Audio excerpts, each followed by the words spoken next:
आप क्लियोपेट्रा कहानी सूचीबद्ध कर रहे हैं। यह 9वां अध्याय है।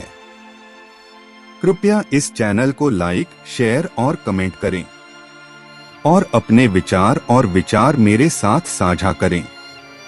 मैं आपको वास्तविक ऐतिहासिक पहलुओं के बारे में अच्छी जानकारी दूंगा। आपका काम सिर्फ सब्सक्राइब करना है। धन्यवाद। जब पहली बार सीजर की हत्या की खबर सुनाई गई थी, रोम के लोग, पुरुषों के सभी रैंक और वर्ग विस्मय से भर गए और व्याकुलता। कोई नहीं जानता था कि क्या कहना है या क्या करना है। एक बहुत बड़ा और प्रभावशाली समुदाय का हिस्सा सीजर का दोस्त था।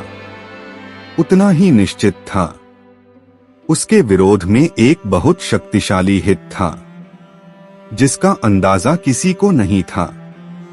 इन दो पार्टियों में से अब दिन चलेंगे और निश्चित रूप से कुछ समय के लिए सब कुछ था अनिश्चितता और अनिर्णय। मार्क एंटनी एक बार में आगे आए और सीजर की स्थिति ग्रहण की। प्रतिनिधि और उस तरफ पार्टी के नेता बीच वसीयत मिली।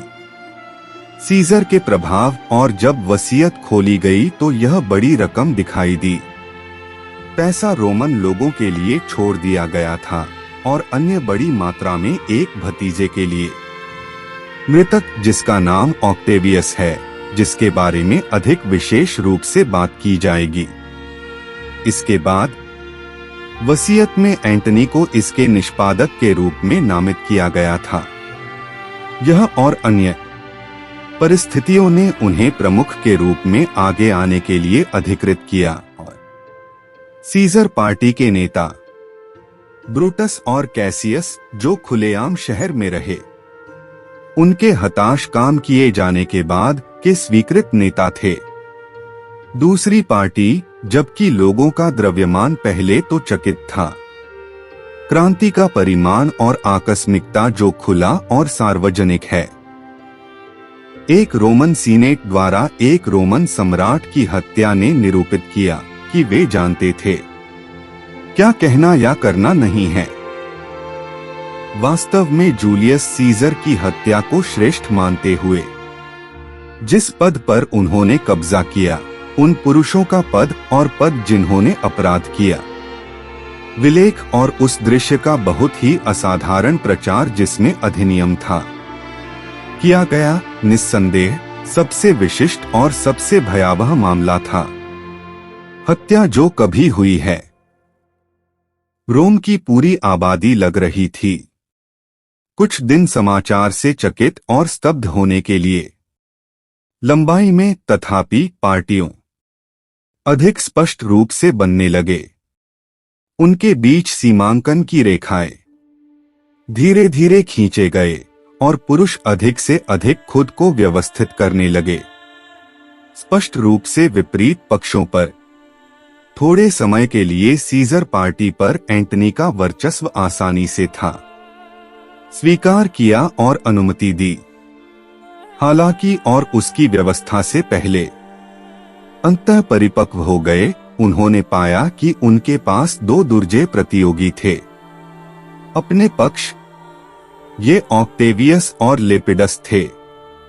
ऑक्टेवियस, जो सीजर का भतीजा था, जिसके बारे में पहले ही संकेत दिया जा चुका था, वह बहुत बड़ा था, निपुण और शिष्ट युवक, अब लगभग 19 वर्ष का।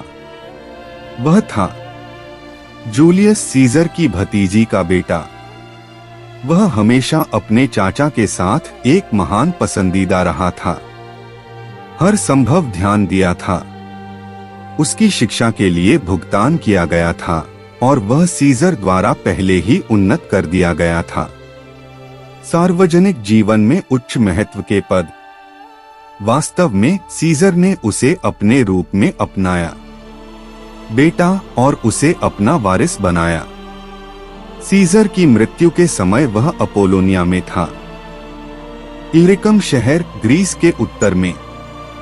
वहां उनकी कमान के तहत सैनिकों ने पेशकश की अगर वह चाहे तो उसके साथ एक बार मार्च करे, रोम जाए और अपने चाचा का बदला ले। मौत। ऑक्टेवियस कुछ हिचकिचाहट के बाद निष्कर्ष निकाला कि यह सबसे विवेकपूर्ण होगा। उसके लिए पहले स्वयं अकेले एक निजी व्यक्ति के रूप में और मांग करने के लिए आगे बढ़ना। वसीयत के प्रावधानों के अनुसार उसके चाचा के उत्तराधिकारी के रूप में उसके अधिकार वह अनुसार ऐसा किया। उन्होंने अपने आगमन पर पाया कि वसीयत, संपत्ति, किताबें और चर्मपत्र और सरकार की पर्याप्त शक्ति सभी अंदर थे एंटनी के हाथ। एंटनी ऑक्टेवियस को अपने कब्जे में लेने के बजाय संपत्ति और अधिकार, चोरी और देरी के लिए विभिन्न बहाने ढूंढे। ऑक्टेवियस थे। उन्होंने कहा, इतनी भारी जिम्मेदारियों को निभाने के लिए अभी बहुत छोटा हूं। वह स्वयं था। व्यवसाय में भाग लेने के लिए सार्वजनिक मामलों की अत्यावश्यकता से भी बहुत अधिक दबाव डाला गया। इच्छा का इन्हीं और इसी तरह के बहाने के साथ एंटनी अपने औचित्य के रूप में लग रहे थे। ऑक्टेवियस के दावों पर कोई ध्यान नहीं देना चाहता। ऑक्टेवियस, जैसा कि वह युवा था, उसके पास एक ऐसा चरित्र था जिसे महान के रूप में चिह्नित किया गया था। बुद्धि, आत्मा और संकल्प। उन्होंने जल्द ही कई शक्तिशाली दोस्त बना लिए। रोम शहर और रोमन सीनेट के बीच यह एक गंभीर प्रश्न बन गया। क्या वह या एंटनी की पार्टी में सबसे बड़ा दबदबा हासिल होगा? सीजर के दोस्त। वास्तव में इस वर्चस्व की प्रतियोगिता 2 के लिए लंबी हो गई थी। यह 3 साल और साजिशों और युद्धाभ्यासों की एक बड़ी जटिलता का कारण बना और गृह युद्ध, जो हालांकि यहाँ विशेष रूप से विस्तृत नहीं हो सकते। एंटनी को जिस अन्य प्रतियोगी से जूझना पड़ा वह एक प्रतिष्ठित व्यक्ति था, लेपिडस नामक रोमन जनरल। लेपिडस बहुत ऊंचे पद पर सेना का एक अधिकारी था। सीजर की मृत्यु के समय आदेश वह सीनेट कक्ष में उपस्थित थे। हत्याकांड का दिन यह कारनामा देखकर वह चुपके से चोरी कर ले किया गया था और शहर के बाहर और तुरंत सेना के शिविर की मरम्मत की गई। सेना की कमान संभाली। इसने उन्हें महान शक्ति प्रदान की और बाद में एंटनी और ऑक्टेवियस के बीच होने वाली प्रतियोगिताओं के दौरान उन्होंने एक सक्रिय भाग लिया और कुछ हद तक उनके बीच संतुलन बनाए रखा। पर अंत में 3 प्रतिद्वंद्वियों के गठबंधन द्वारा प्रतियोगिता को समाप्त कर दिया गया। खोज कि उनमें से कोई भी दूसरों पर निश्चित जीत हासिल नहीं कर सका। वे एक साथ संयुक्त और प्रसिद्ध त्रिमूर्ति का गठन किया, जो जारी रहा। बाद में कुछ समय के लिए रोमन दुनिया में सर्वोच्च कमान संभालने के लिए में सुलह की इस लीग का गठन करते हुए 3 प्रतिद्वंद्वियों ने अपना सम्मेलन आयोजित किया। द्वीप इटली के उत्तर में पो की शाखाओं में से एक में स्थित है।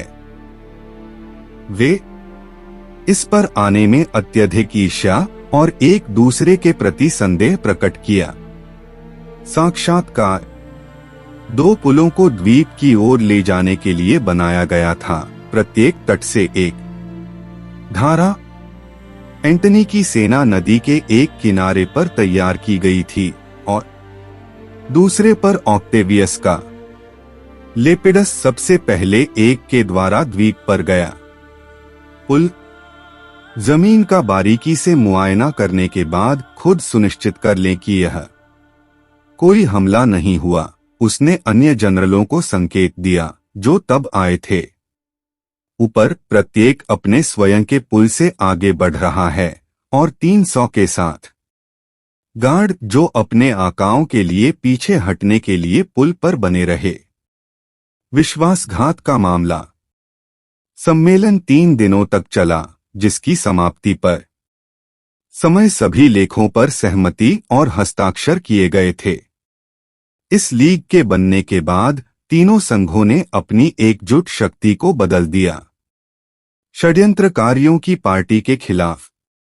इस पार्टी के ब्रूटस और कैसियस अभी भी थे। सिर पर ऑक्टेवियस, एंटनी और लेपिडस के बीच प्रतियोगिता का दृश्य था, मुख्य रूप से इटली और यूरोप के अन्य केंद्रीय देश। ब्रूटस और कैसियस ऑन दूसरी ओर एड्रियाटिक सागर के तुरंत बाद पूर्व में चला गया था। सीजर की हत्या।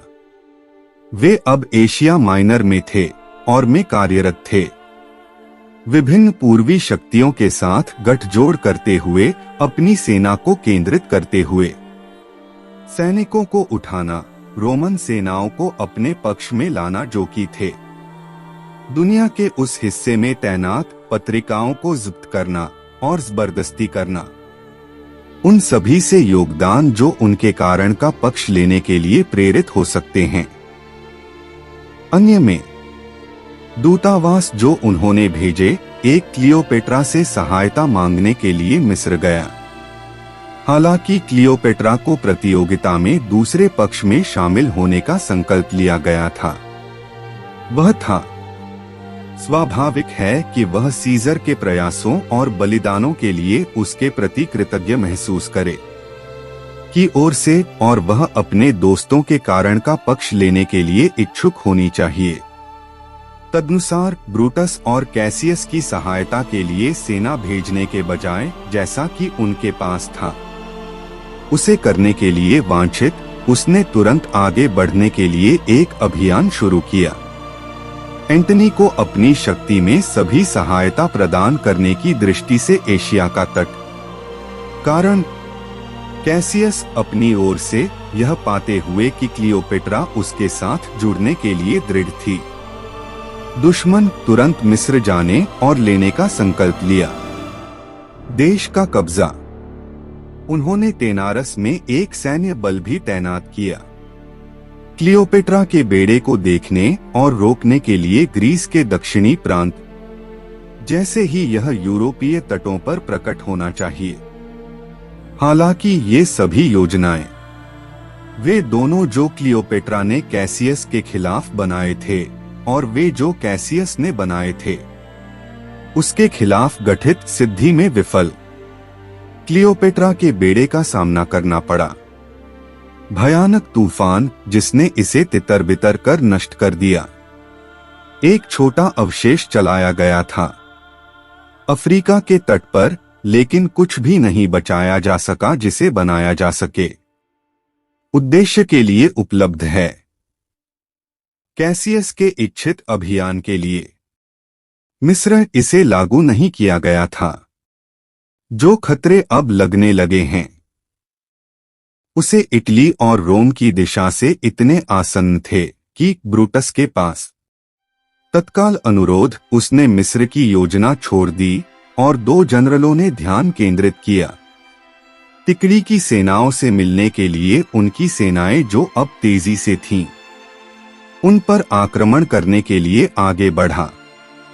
वे इस उद्देश्य के लिए हेलेस्पोंट के पार गए, सेस्टोस से एबिडोस तक और थ्रेस में प्रवेश किया। विभिन्न मार्च और काउंटर मार्च के बाद और उनमें से एक लंबा उत्तराधिकार युद्धाभ्यास जिसके द्वारा दो शक्तिशाली सेनाएं एक प्रतियोगिता में पहुंचती हैं, प्रत्येक प्रयास करती हैं दूसरे सैनिकों के विभिन्न निकायों के खिलाफ लाभ की स्थिति हासिल करने के लिए। क्रमशः दो शक्तियों से संबंधित एक दूसरे के आसपास के क्षेत्र में आ गए। फिलिप्पी के पास ब्रूटस और कैसियस सबसे पहले यहां पहुंचे। में मैदान था, शहर का पड़ोस इसके एक निश्चित हिस्से में बढ़ती जमीन के साथ। ब्रूटस इस ऊंचाई पर कब्जा कर लिया और वहां खुद को दबा लिया। कैसियस ने पोस्ट किया। उसकी सेना लगभग 3 मील दूर समुद्र के पास की लाइन थी, दो खेमों के बीच खाई जिसने संचार की एक श्रृंखला बनाई जिससे दोनों कमांडरों की स्थिति जुड़ी हुई थी। सेनाएं थीं इस प्रकार बहुत लाभप्रद रूप से पोस्ट किया गया। उनके पास स्ट्राइमोन नदी और एक दलदल था, मैदान के बाईं ओर जिस पर उनका अधिकार था, जबकि मैदान उनके सामने था और पीछे समुद्र। यहाँ वे अपने शत्रुओं के आगमन की प्रतीक्षा कर रहे थे। एंटनी, जो उस समय फिलिप्पी से अधिक दूर नहीं एक शहर एम्फीपोलिस में था, यह जानकर कि ब्रूटस और कैसियस ने एक की प्रत्याशा में अपना स्थान ले लिया था, हमला किया, तुरंत आगे बढ़ा और मैदान पर डेरा डाल दिया। ऑक्टेवियस थे डायराचियम शहर में बीमारी से हिरासत में, बहुत दूर नहीं। एंटोनी उसका इंतजार किया। उनके आने के 10 दिन हो चुके थे। लंबाई में वह पहुंचे, हालांकि अंदर आने के बाद उसे एक कूड़े पर वहन करना पड़ा। वह अभी भी किसी अन्य में यात्रा करने के लिए बहुत बीमार था। रास्ता। एंटनी ने संपर्क किया और कैसियस के विपरीत अपना शिविर स्थापित किया, समुद्र के पास, जबकि ऑक्टेवियस ने ब्रूटस के विपरीत पद ग्रहण किया। फिर चारों सेनाएं होने वाली सगाई के संभावित परिणामों पर विचार करते हुए रुका हुआ था। सुनिश्चित करें